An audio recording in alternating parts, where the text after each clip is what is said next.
Today we're going to be covering a video I had seen initially on WarCorp666's channel. The video is entitled The Myths of Feminism, and it is the video we are going to be covering, not WarCorp666's video. As much as he annoys quite a lot of people, I quite like his content actually, it amuses me. Now I know some of you are also going to be in the comments saying, aren't you taking 2 steps back, Omegon? I thought you'd moved past simple feminist Pwnage content. You are right, but I'm addressing some of the comments within the video itself. I'm not pwning, I'm not wrecking. I don't do that very well anyway.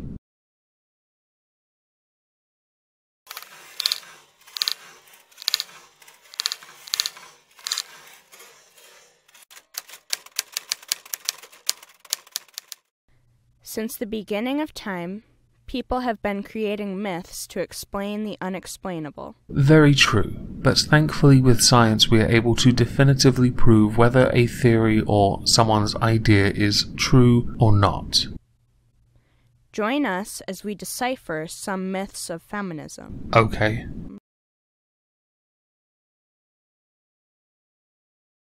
Oh nice, we're starting off with a definition, one that we are all very much familiar with, even though it has changed over time. Allow me for a moment then to introduce a more current year definition for the word Antifa. Note how Antifa does not for a second mean what they think it means, because as we all know, actions speak louder than words.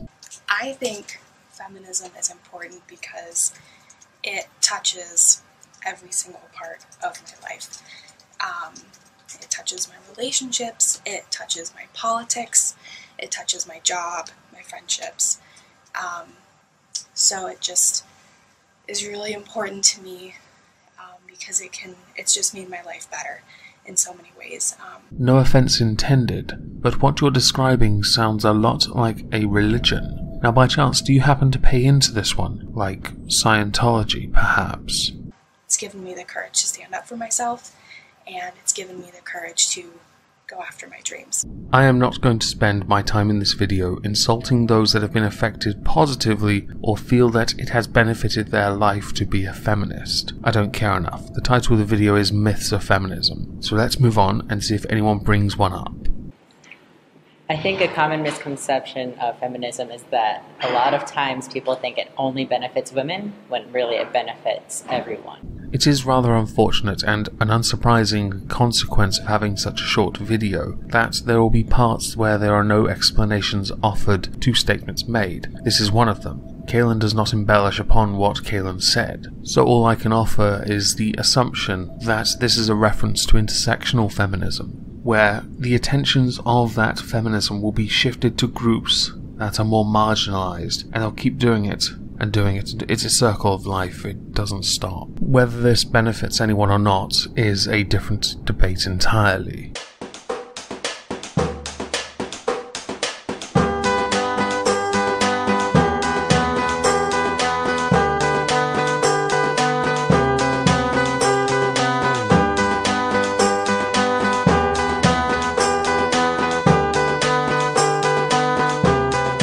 I didn't know there was a Centre for the Education of Women. Quick question though, what with the number of admissions of men diminishing, will they create one for men because of that, to try and encourage more men to go down the path of further education? Oh, and congratulations Michigan for being so progressive. We both work at the Center for the Education of Women at the University of Michigan. Yes. Not that our opinions represent them or anyone else, they represent our own, but so it's really important in the work that we do. We really focus on folks who are underserved or underrepresented at the university. I think one big misconception is feminists hate men, or want to be superior to men. I think that that comes from when you have so much privilege based on your gender. Not saying all men have all kinds of privilege, but they have, you know.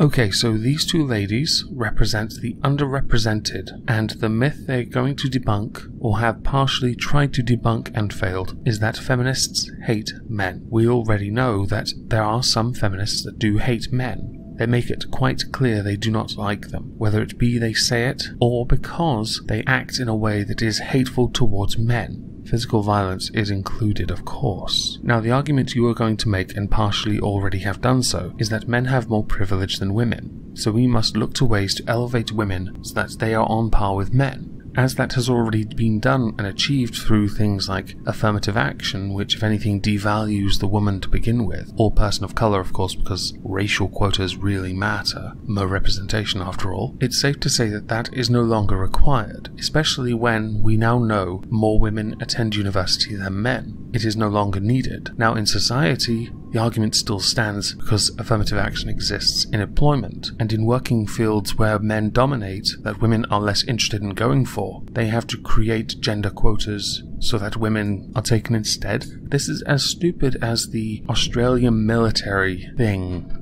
You know, that thing where they just picked from women-only pools? Yeah, that's equality for you. Whether feminists hate men or not is difficult to say as a whole. Individually, there are individual feminists that do hate men. It is not a myth that can simply be debunked because there is fact to it that can debunk some of it. Whether feminists as a whole hate men, it's hard to tell. But individually there are, so it can be proven that way. Gender privilege, that when someone is saying that you have something unfairly, it might feel like oppression to them, when it's really just equality. I'm going to use that in life. If I see someone on Twitter tell me they're being oppressed or they feel oppressed, I'm just going to tell them it's equality. Only women are feminists, and it's not true. Feminism is for anyone and everyone who believes in equality and equity, so there are certainly men that are feminists. I'm not entirely sure if I can take your word for that. See, you're a tad too white. I'd need someone who encompasses all ethnicities in one body. If you can find them, please have them tweet to me whether or not men can be feminists as well. Because I've seen far too many people in video form tell me, and many other people of course, that men can't be. Men are instead male feminist allies. Anyway, thank you all for listening.